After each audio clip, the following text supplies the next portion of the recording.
Have you ever wondered why some churches follow a chain of command, led by bishops, while others hand decisions to a council, or even a vote from the pews?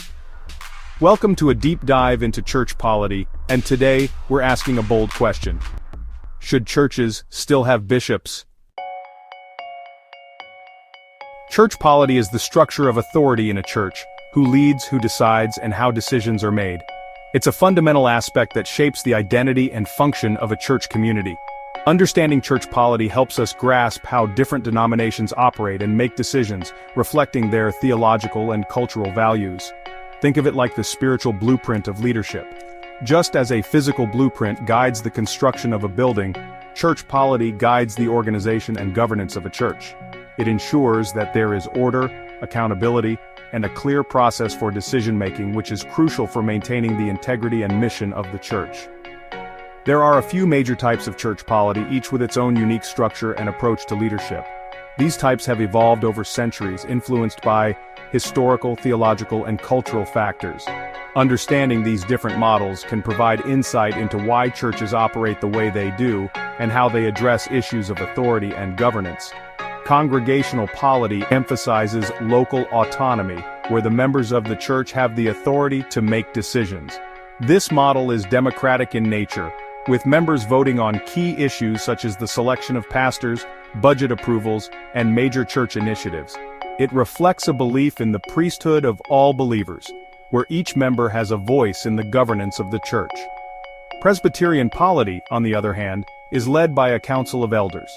These elders are elected by the congregation and are responsible for the spiritual and administrative oversight of the church. This model balances the authority between the congregation and the elders, ensuring that decisions are made collectively and with accountability. It reflects a belief in shared leadership and the importance of wise and experienced guidance. Episcopal polity features a hierarchical structure led by bishops. In this model, authority flows from the top down, with bishops having significant oversight and control over multiple congregations within a diocese. Bishops are responsible for ordaining clergy, overseeing church doctrine, and ensuring that the church's mission and values are upheld. This model reflects a belief in apostolic succession and the importance of maintaining continuity and unity within the church. We're focusing on the Episcopal model, where authority flows from the top down. This model is often seen in denominations such as the Roman Catholic Church, the Anglican Communion, and the Eastern Orthodox Church. It emphasizes the role of bishops as shepherds of the church, guiding their congregations with spiritual authority and ensuring doctrinal consistency. The hierarchical structure allows for a unified approach to governance, with clear lines of authority and responsibility. This can be particularly important in maintaining the church's traditions and responding to challenges in a cohesive manner. Understanding the Episcopal model helps us appreciate the role of leadership in shaping the direction and mission of the church, and how it seeks to balance authority with pastoral care. Where did bishops come from? The role of bishops in the Christian church has a rich and complex history that dates back to the earliest days of Christianity. Understanding this history requires us to delve into the origins and evolution of church leadership over the centuries. After the apostles, early church leaders, called episcopoi, began overseeing communities. These leaders were responsible for maintaining the teachings of the apostles and ensuring that the growing Christian communities remained united in faith and practice. The term episcopoi is Greek for overseers, and it reflects their role in guiding and supervising the early church. Around 100 AD, leaders like Ignatius of Antioch emphasized the need for a single bishop per city. Ignatius, a prominent early church father, wrote extensively about the importance of having a central figure to maintain doctrinal purity and unity within the Christian community. His letters to various churches highlight the challenges and responsibilities faced by these early bishops. By the 4th century, after Constantine legalized Christianity, bishops gained civil authority too. The Edict of Milan in 313 AD marked a turning point for the Christian church, as it granted religious tolerance and allowed Christianity to flourish openly. Bishops, who had previously been primarily spiritual leaders, began to take on more administrative and political roles within the Roman Empire. They were administrators, teachers, and sometimes political figures. Bishops played a crucial role in the governance of the church and the wider community. They were responsible for teaching and interpreting Christian doctrine, managing church finances, and even mediating disputes. In some cases, bishops wielded significant political influence, advising emperors and participating in important councils that shaped the direction of the church and the state. The Council of Nicaea in 325 AD, convened by Emperor Constantine, was a pivotal moment in church history. Bishops from across the Christian world gathered to address theological disputes and establish a unified doctrine. This council not only reinforced the authority of bishops, but also set a precedent for future ecumenical councils that would continue to shape the church's teachings and structure. As the centuries progressed, the role of bishops continued to evolve. During the medieval period, bishops often held significant temporal power, controlling vast lands and resources. They were key figures in the feudal system, balancing their spiritual duties with their responsibilities as lords and landowners. This dual role sometimes led to conflicts of interest and power struggles within the church and with secular authorities. The Reformation in the 16th century brought significant changes to the role of bishops. Reformers like Martin Luther challenged the authority and practices of the Catholic Church, leading to the establishment of Protestant denominations with different structures of church governance. In many Protestant traditions, the role of bishops was diminished or redefined, reflecting new theological and ecclesiastical priorities. Today, the role of bishops varies widely across different Christian denominations. In the Roman Catholic Church, bishops continue to hold significant authority, overseeing dioceses and participating in the global governance of the church. In contrast, many Protestant denominations have adopted more decentralized forms of leadership, with bishops playing a more limited or symbolic role. Despite these differences, the historical legacy of bishops as overseers and leaders remains a central aspect of Christian tradition. In the Episcopal model, a bishop oversees a diocese, which is a group of churches. Priests or rectors lead individual congregations. Deacons assist with ministry. The bishop ordains clergy, ensures doctrinal unity, and makes high-level decisions. Supporters of Episcopal polity cite Acts chapter 1, where the apostles select successors. They also reference 1 Timothy and Titus, which highlight the role of overseers or episkopoi. And of course, there's the idea of apostolic succession, an unbroken line of leadership from the apostles themselves. Why keep bishops? Well, for one, unity. Bishops serve as a unifying figure within the church, providing a central point of leadership that helps to maintain cohesion among the congregation. This unity is not just about keeping everyone on the same page, it's about fostering a sense of belonging and community. When people feel connected to a larger body, they are more likely to stay engaged and committed to their faith. The bishop's role in this cannot be overstated. They are the shepherds of their flock, guiding them through spiritual and sometimes even personal challenges.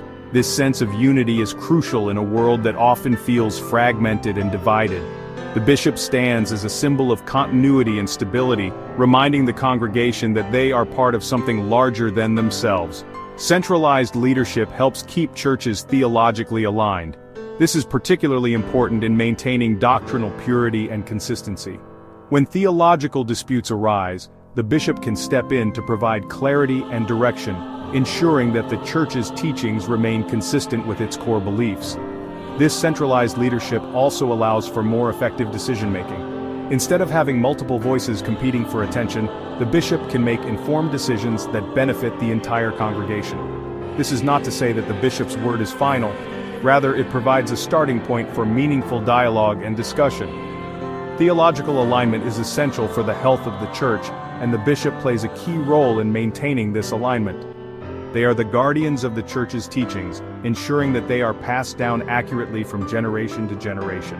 Then there's tradition, with centuries of heritage and spiritual authority. The Episcopal polity is steeped in history, drawing from centuries of Christian tradition. This rich heritage provides a sense of continuity and connection to the past.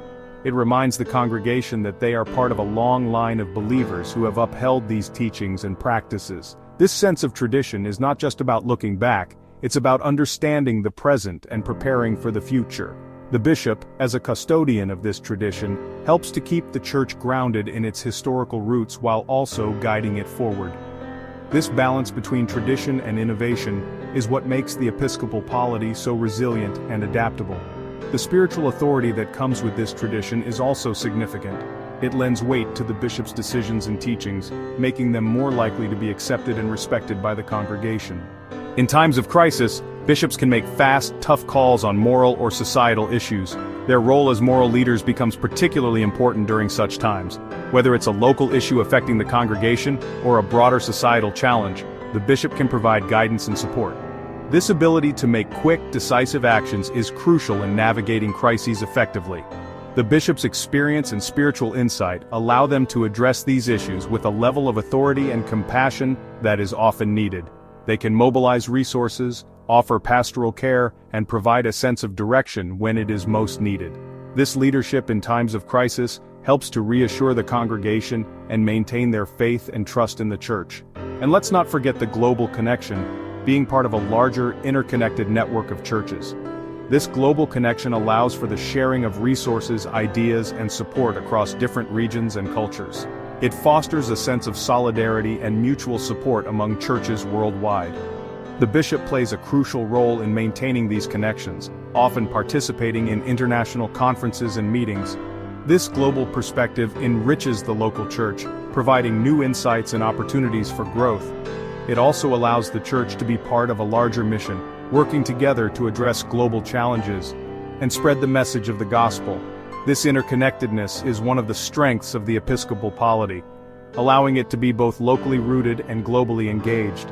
You're part of something much bigger than just your local church.